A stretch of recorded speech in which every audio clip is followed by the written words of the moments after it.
everyone, I'm Timothy here at IndieCade 2015, and right now I'm here with Erlend Grefsrud.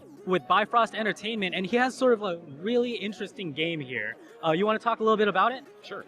It's called Myriad, and it's kind of a next generation twin stick shooter in a way. It's kind of a what I like to call a naked game where there's no metaphor, no fiction, no story, no goal as such. It's just a pure representation of what I believe is fun and interesting to do.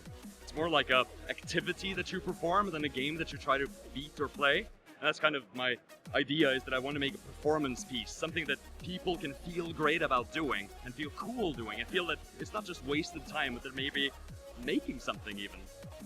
And it's a very colorful game too. And you were talking about this feature, and you showed us a little bit of it as well, of the replay feature of the game, where people can actually jump in and start interacting with it and playing it themselves. What was your inspiration behind this idea? That's because originally it was to avoid game over screens, because I think it's so archaic, it's so old-fashioned, like, oh, I killed you, now you have to see the game over and go back to the main title screen and then da-da-da-da-da. No, you know you've screwed up when the game goes ding, and then you get to undo your mistake and just carry on having fun instead of being reminded that you're a loser. Yeah.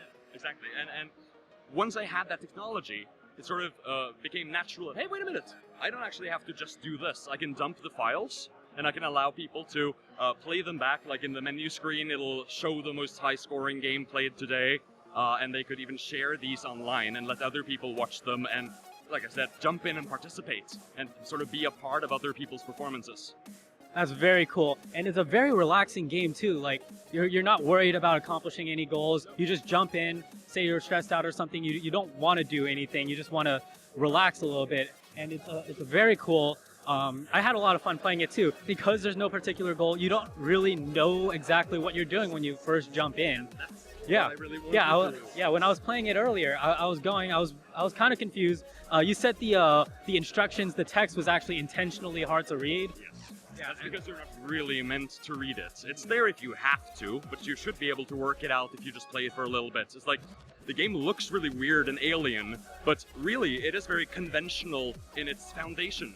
It is kind of, you move in 4 directions, you can fire, and the other button does something else that you'll work out very fast.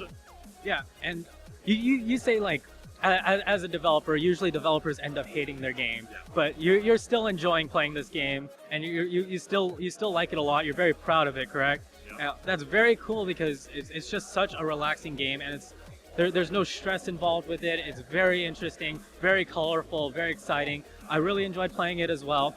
Do you have any last things you want to talk about in the game? Anything else you want to mention? Wow, that's a tough one.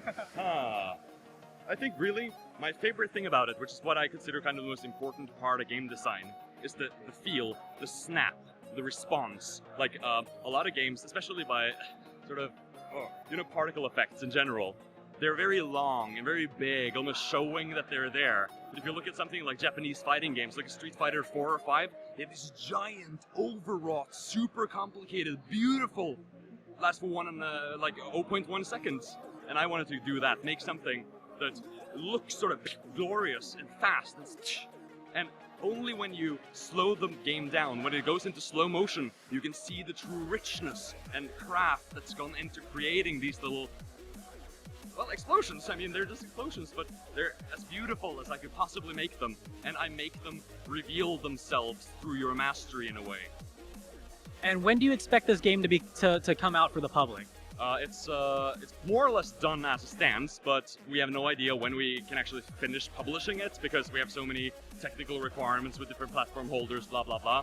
But we're expecting March next year. Okay.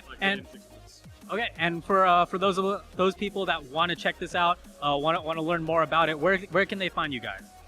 You should follow me on Twitter. I'm Slaktus, SLAKTUS. Otherwise, we have a website at bifrostent.com. It's like Bifrost Entertainment without the entertainment. All right, well, awesome. Well, thank you for having this interview with us, and thank you for showing us this amazing game. And that's all for now, and we'll see you guys in the next interview.